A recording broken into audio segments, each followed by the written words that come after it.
La question que vous devez vous poser maintenant, c'est OK, on fait transiter des câbles un peu partout, mais il y a des millions et des millions d'ordinateurs. Comment est-ce qu'on fait pour les retrouver?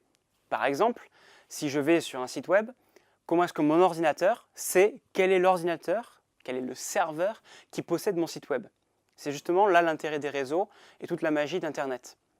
Comme il y a des milliers et des milliers d'ordinateurs, à la fois clients et serveurs, il faut être capable d'identifier ces machines. Pour identifier les machines, on a recours à ce qu'on appelle l'adresse IP. C'est une sorte finalement de plaque d'immatriculation pour votre ordinateur. Il permet de retrouver tous les ordinateurs grâce à une série de nombres qu'il identifie.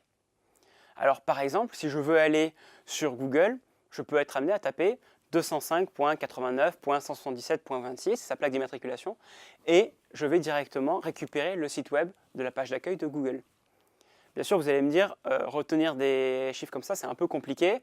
Et moi, quand je vais sur Google, j'ai plutôt tendance à taper google.com.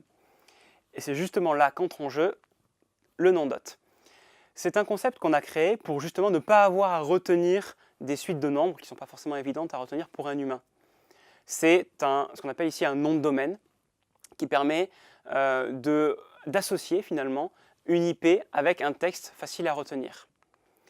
Ce qui se passe en fait, c'est qu'on fait une traduction DNS, et c'est justement le rôle du système DNS qu'on a inventé pour Internet, de traduire google.com en une suite de nombres qui représentent une adresse IP.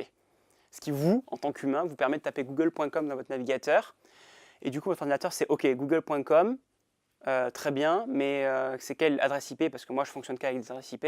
Il va trouver l'adresse IP correspondante, et du coup, les informations peuvent être routées à travers les câbles sous-marins, à travers tous les ordinateurs de la planète, jusqu'à tomber sur l'ordinateur qui possède justement cette adresse IP.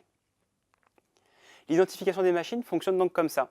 Chaque machine a une IP et potentiellement un nom dot. Et c'est comme ça que, quel que soit le site web, qu'il s'agisse de google.com, wikipedia.org ou que sais-je encore, il y a des associations entre les IP et le nom de domaine pour les retrouver.